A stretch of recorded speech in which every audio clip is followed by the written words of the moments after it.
Guys मैं धीरे धीरे बहुत मोटी होती जा रही हूँ। I don't know why. Look at my double chin. So hello, welcome back guys. फिर से मैं आ चुकी हूँ अपने इस नॉर्मल से बैकग्राउंड के साथ। इस कि मैं क्लास 11th में पढ़ती हूँ। अभी मेरे क्लास 11th का फाइनल एग्ज़ाम आने वाला है जो कि है 16 मार्च। या सो मैंने कुछ पढ़ा नहीं है। आप सोच रहे हो मैं कितनी टैलेंटेड हूँ। मैं बिना पढ़ के जाती हूँ और वापस भी जाके मैं हक देती हूँ। यस गाइज, मुझे मुझे मुझे अरे यार मैं कैसे लग रही हूँ लड़ाई चुम्मा। सो गाइज, तो मेरा एग्ज़ाम आने वाला है क्लास 11th का फाइनल एंड मैंने कुछ तैयारी नहीं किया, नथिंग एट ऑल। और मुझे पता भी नहीं कि क्या पढ़ना है क्या नहीं पढ़ना, क्योंकि मेरा बैच भी ख़त्म हो गया। मैंने ऑनलाइन बैच लिया था नेक्स्ट टॉपर से और वो मैंने पढ़ा और फिर उससे मुझे समझ में आया, बट फिज़िक्स मेरा पल्ले नहीं पड़ा, तो इसीलिए मुझे हो गया, मैंने छोड़ ही दिया 11th पढ़ना। अब मैं सोच रही हूँ कि अब 12th आने वाला, 12th की तैयारी करेंगे। वैसे भी मैं बिहार बोर्ड से हूँ, वहाँ पर क्या होता छपा हुआ होता है। सो दैट्स यही होता है वहाँ पे। तो मैंने सोचा कि छोड़ो छड्डो यार, क्लास 11th को क्लास 12th में घुसेंगे तो एक होता है ना स्किल्स, एक होता है नॉलेज। मैंने क्लास 11th से कुछ नहीं पाया या, क्योंकि ना मैंने न्यूमेरिकल्स बनाया, ना मैंने इक्वेशन सॉल्व किया, ना ही मैंने मैथ का कुछ सॉल्व किया, ना ही केमिस्ट्री, ना ही फिजिक्स, नथिंग एट ऑल। बस कॉपी बुक लिया मैंने और बस स्टार्ट हो गई और कुछ नहीं। बस मैंने कंसेप्ट पढ़ा। तो आप कह सकते हैं कि यार बस मैंने कॉन्सेप्ट पढ़ा था और कुछ नहीं पढ़ा था। तो ओवरऑल मेरा क्लास 11th गया बर्बाद। यस, मेरा क्लास 11th हुआ बर्बाद, क्योंकि मैंने कुछ नहीं किया। क्योंकि देखो, मेरा स्कूल भी अच्छा नहीं था, पहला पॉइंट।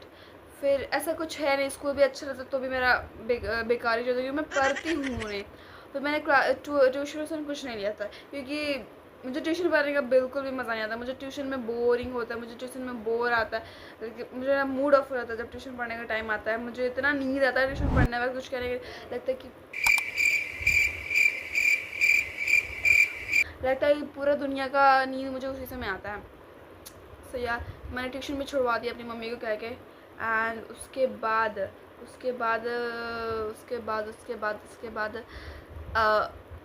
क्लास 11th आपको बहुत अलग लगेगा, बहुत अलग, बहुत बहुत अलग। क्लास 11th इज़ लाइक कि अपन को जो कहते हैं ना लोग कि क्लास 10th या क्लास 11th या इट्स ट्रू या ये सही है कि क्लास 11th बहुत ऊंचा है क्लास 10th के लेवल में। उसका सारा कंसेप्ट, इवन फिज़िक्स, मैथ, आप हर सब्जेक्ट उठाइएगा, कोई भी सब्जेक्ट सब अलग ही रहता है। ऐसा कोई कुछ चैप्टर नहीं दिखेगा, मतलब हल्का फुल्का वो कंसेप्ट मैच करेगा, लेकिन ऐसा कोई चैप्टर नहीं है जो फुली बेस्ड है क्लास 10th पे। नहीं, बिल्कुल नहीं है। लेकिन अगर आप क्लास 11th कंसेप्ट आपको समझ में नहीं आया है तो आपका क्लास 12th भी जाएगा हवा खाने, क्योंकि क्लास 11th का कंसेप्ट बहुत सारा क्लास 12th में है। तो मैंने कंसेप्ट पढ़ा है, मैंने न्यूमेरिकल्स मैंने प्रैक्टिस नहीं किया, मैंने कंसेप्ट पर ध्यान दिया है और वो भी मेरा खल्लाश। मैं आपको एक वन टिप देने वाली हूँ। जब क्लास 10th में जो बच्चा रहता है, स्टूडेंट रहता है, उसको ज़्यादा फोकस होता है पढ़ाई पे। जैसे आप क्लास 11th पे आएंगे आपका फोकस हट जाएगा, जिससे मेरे साथ हुआ था। मैंने क्लास 10th में भी उतना नहीं पढ़ा, लेकिन आपको क्लास 11th में आपके पास डिस्ट्रैक्शन, आई डोंट नो कहाँ से आता है डिस्ट्रैक्शन इतना कि आपको पढ़ाई में बिल्कुल भी ध्यान नहीं लगेगा, बिल्कुल भी नहीं। भले ही क्लास 12th में लग जाए, जो टॉपर बच्चा उसको लग जाए, लेकिन मेरे जैसा बच्चा रहेगा तो उसको बिल्कुल भी पढ़ाई पे ध्यान नहीं लगेगा। आपको क्लास 11th में अलग अलग स्किल्स पे ध्यान मतलब करने का ये लगेगा कि मैं, आपको सोचेगा कि अगर मैं ये पढ़ रही हूँ, इसको पढ़ने से क्या ही होगा, इससे बढ़िया है कि मैं किसी स्किल पे फोकस कर लूँ, मुझे आगे भी लगेगा। ऐसा आपके पास बहुत सारा था हो जाएगा, और मेरे पास भी आता है और मुझे भी पता है कि मुझे कहीं कहीं सही भी लगता है, बट एट द एंड तुम आपको पढ़ना पड़ता है, क्योंकि आप जब तक आप क्लास 12th नहीं निकालोगे तब तक आपको कुछ नहीं होने वाला है। No one will give you anything, because हम लोग के पास इतना भरा स्किल्स नहीं है, हम लोग गॉड गिफ्टेड नहीं है कि हम बिना क्लास 12th दिए हुए, बिना कुछ करे हुए हमें जॉब मिल जाएगा, ये मिल जाएगा, हमें ये हो जाएगा। हमारा किस्मत उतना चमका हुआ नहीं है। ओके, तो ये होता है। And second thing is that कि आपको क्लास 11th में आओगे ना तो लाइक आपको लगेगा कि आपको मन करेगा कि क्यों ना हम इसको छोड़कर ऐसा चीज़ पे फोकस करते हैं जिससे मेरा पैसा आए, ये इसको चीज़ पढ़ेंगे। फिर आपको ऐसा ध्यान आएगा कि अभी मैं 12th दूँगी और फिर उसके बाद मैं ग्रेजुएशन करूँगी, फिर अंडर ग्रेजुएशन, फिर उसके बाद मास्टर्स। तो आपको लगेगा कि इतना पढ़ने के बाद मैं पैसा कमाऊँगी, कमाऊँगा, तो अभी क्यों ना एक स्किल सीख कर कमाएँ। तो आपको पैसा कमाने का चुल मचेगा क्लास 11th में। तो आपको हर एक चीज़ का चुल मचेगा, आपको कंप्यूटर लैब जाने का चुल मचेगा, आपको ये करना है, वो करना है, दुनिया का सारा चीज़ आपको करना है, ये आपको चुल मचेगा। तो करना है। आई एम नॉट सेइंग कि आपको नहीं करना है, करना सब है, लेकिन क्लास 11 सिलेबस पे भी फोकस देना है आपको। मतलब लाइक मैं बताती हूँ, मार्च में आपको इतना एक्स्ट्राऑर्डिनरी नहीं बनना है, आपको बस एग्ज़ाम देके निकलना, ऑब्वियस बात है। तो जैसे कि एग्ज़ाम स्टार्ट होता है मार्च में, एग्ज़ाम होता है स्टार्ट मार्च में स्टार्ट होता है, और आपका क्लास 11 से स्टार्ट होगा लाइक अप्रैल में होता है। तो मुझे पता है कि जब आप क्लास 11th में जाओगे तो बस टाइम नहीं रहेगा, क्योंकि आप करोगे क्लास 10th का, फिर क्लास 10th के बाद आपको लगेगा कि क्यों ना एक महीना आराम किया जाए। ऐसा होता है, सबके साथ होता है, मेरे साथ भी हुआ था। और मैं भी कोई ऐसा नहीं थी कि एक महीना में बैठ के मैंने खूब स्किल्स छापा था, ऐसा कुछ नहीं था। लेकिन जब आप मैं बता रही हूँ क्लास 11th में आपके पास बहुत समय होता है। जब आप क्लास 12th में जाओगे आपके पास कुछ समय नहीं होगा, कुछ भी नहीं, क्योंकि उस समय आप यूनिवर्सिटी की तैयारी करोगे, आपके पास क्लास 12th का ही बोर्ड होगा, आपके पास बहुत सारा कंपटीशन एग्ज़ाम का तैयारी करना होगा। तो आपके पास लगेगा कि मेरे पास टाइम नहीं है। और जिनको लगता है टाइम है, जैसे कि बहुत बच्चे जो होंगे उनको कंपटीशन की तैयारी नहीं करना होगा, तो ऐसा नहीं कि उनके पास बिल्कुल टाइम बहुत है, ऐसा नहीं है। उनके पास भी टाइम नहीं है, उनको क्लास 12th का भी तैयारी करना है, उन्हें कोई तो यूनिवर्सिटी में जाना है ना, किसी यूनिवर्सिटी के लिए तैयारी तो करना है ना। दैट्स माई पॉइंट कि आपके पास क्लास 12th में बिल्कुल भी समय नहीं होगा। जो बच्चे सोच रहे हैं कि मैं क्लास 12th में जाके ये करूँगी, वो करूँगा, नो ब्रो, तुम्हारा कुछ नहीं होने वाला, जैसे मेरा हुआ था। क्लास 11 एक ऐसा समय है जहाँ पे आपके पास बोर्ड का चिंता नहीं होता, आपके पास एक बस होता है कि क्लास 11 का एनुअल एग्ज़ाम मुझे अच्छा से देना है। और ऊपर से अगर आप बिहार बोर्ड से होंगे मेरे जैसे, तो आपको वो भी टेंशन नहीं होगा। तो आप क्लास 11 में आपका स्किल्स पे फोकस करो, आप नई नई चीज़ों पे फोकस करो, जैसे AI टूल्स, आप ये AI टूल्स को एक्सप्लोर करो, क्लाउड को एक्सप्लोर करो, विक्स AI को एक्सप्लोर करो। बहुत सारी चीज़ है AI टूल में, बहुत ज़्यादा। इवन आप 5-10 अराउंड इवन आप 5-10 AI टूल्स सीख गए अच्छे से, तो आपके लिए बहुत बहुत अच्छा होगा। और मैं ऐसा कभी नहीं कर रही हूँ कि आपके पास AI टूल्स सीख जाने के बाद आपको बहुत सारे क्लाइंट आएंगे, आपको ये मिलेगा। लाइक मैं बता रही हूँ, मुझे वेबसाइट बनाने आता है, मैं चाहती हूँ कि मैं वेबसाइट बनाऊँ किसी शॉप के लिए, किसी ये के लिए, लेकिन नहीं होता है। क्योंकि मैंने एक पॉडकास्ट में सुना था, राज समानी, आई थिंक उनका नाम यही है। उन्होंने कहा था कि सबसे ईजीएस्ट वे है पैसा कमाने का कि आप आपके बगल में जो छोटे छोटे शॉप है उनके लिए वेबसाइट बनाओ और उनको बेचो। बट ऐसा नहीं होता, ये इंडिया है, इंडिया में इंडियन लोगों को, इंडियन शॉपकीपर को ऐसा लगता है कि हम क्यों वेबसाइट बनवाएं, क्यों उसमें 5,000-6,000 खर्च करवाएं। लोग आएंगे मेरे दुकान को देखेंगे और उसमें से खरीदेंगे। वेबसाइट बनवाने से क्या होगा, उनको इंडियन माइंडसेट ये है, वो कभी भी ये सब चीज़ पर फोकस नहीं करेंगे, specially millennial. I think millennial ही कहते हैं उसको, मेरे वर्ड में मत जाओ, मेरे भावनाओं पे जाओ, ओके। तो ऐसा होता है, मैंने बहुत सारे बिजनेस को चेक किया, बहुत सारे कैफ़े को, सैलून को, एंड लाइक बेकरी को, बहुत सारे, बट रिप्लाई नहीं आता। मैंने कोचिंग को भी किया, मैंने स्कूल को भी किया, बट इवन कोचिंग वाले भी इतने माइंडसेट उनके पास नहीं है कि आज मैंने एक टैग किया तो वो कहते हैं कि आप मुझे आकर पर्सनली मिल गए, कि क्या है। अगर आदमी एक ऑनलाइन काम कर रहा है तो वो हर जगह पर्सनली मीट करने तो नहीं जा सकता है। तो आप ऑनलाइन काम करें तो आप ऑनलाइन काम करेंगे, मैं ऑफलाइन अगर काम नहीं कर रही हूँ तो मैं किसी पर्सनली जाकर बात कर सकती हूँ, मीट कर सकती, नो ब्रो। तो आप सोचिए कि जब कोचिंग वाले का ये माइंडसेट है तो आप एक कैसे लाइक कर सकते हैं कि एक शॉपकीपर का ऐसा माइंडसेट होगा कि वो वेबसाइट बनवाएगा आपसे, नहीं होता ऐसा। मैंने एक बेकरी के लिए भी वेबसाइट बनवाया था, मैंने चार्ज किया था 11,000, और आपको लग रहा होगा कि 11,000 बहुत ज़्यादा है, बट नहीं है।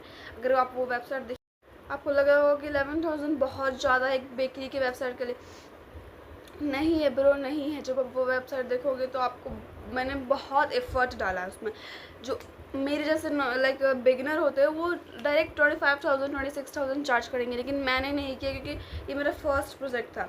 तो मैंने बस 11,000 चार्ज किया and it's took a lot of effort. Like मुझे दिन शाम दोपहर हर वक्त लैपटॉप में बैठ कर ये फ़ोटो सेलेक्ट करना, ये करना, वो करना, मेरा दिमाग ख़राब हो जाता था। लेकिन जब मैंने वेबसाइट बनवा लिया, मैंने कहा कि आपका वेबसाइट रेडी है, आप मुझे पेमेंट कर दें, मैं इसको अपलोड कर दूँगी, उन्होंने मुझे ब्लॉक कर दिया।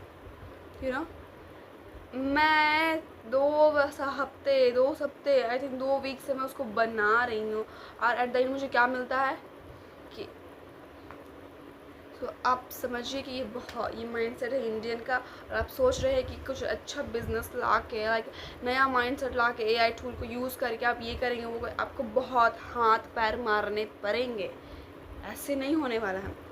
सो यही था मेरा एआई, लाइक क्लास 11 में मैंने अभी यही कर रही हूँ, अभी मैं यही कर रही हूँ। मुझे अभी पढ़ाई में बिल्कुल भी इंटरेस्ट नहीं लग रहा है। और मेरा एग्ज़ाम, जैसे मैं बताई हूँ कि आपको, मेरा 16 मार्च से एग्ज़ाम है, तो मैंने कुछ तैयारी नहीं किया, कुछ तैयारी करने की ज़रूरत भी नहीं है, क्योंकि बस अभी कुछ उतना भारी एग्ज़ाम, उतना हार्ड पेपर तो आने वाला है नहीं, तो मेरा तो ऐसे ही निकल जाएगा। तो इस वीडियो में बस मैं इतना बताना चाहती हूँ कि ये क्लास 11 में आपको क्या करना है, आपको कैसा एक्सपीरियंस होगा क्लास 11 में, आपके पास क्या क्या थाट्स आएंगे क्लास 11 में कि आपको ये करना है, वो करना है, आपको लगेगा कि मैं क्यों पढ़ रही हूँ, like lots of thoughts in your mind and you are suffering from it. बहुत सारे डिस्ट्रैक्शन होंगे, बहुत सारे कुछ होंगे, मुझे अभी भी बहुत चीज़ें डिस्ट्रैक्शन होता है। कुछ ऐसे स्टूडेंट भी होते हैं जो यूट्यूब पे पोस्ट करते हैं, जो यूट्यूब अपना बैकग्राउंड बनाना चाहते हैं। I know it's very good, it's super कि आप कुछ कर रहे हो नया, बहुत अच्छी बात है, बहुत मैंने भी किया है।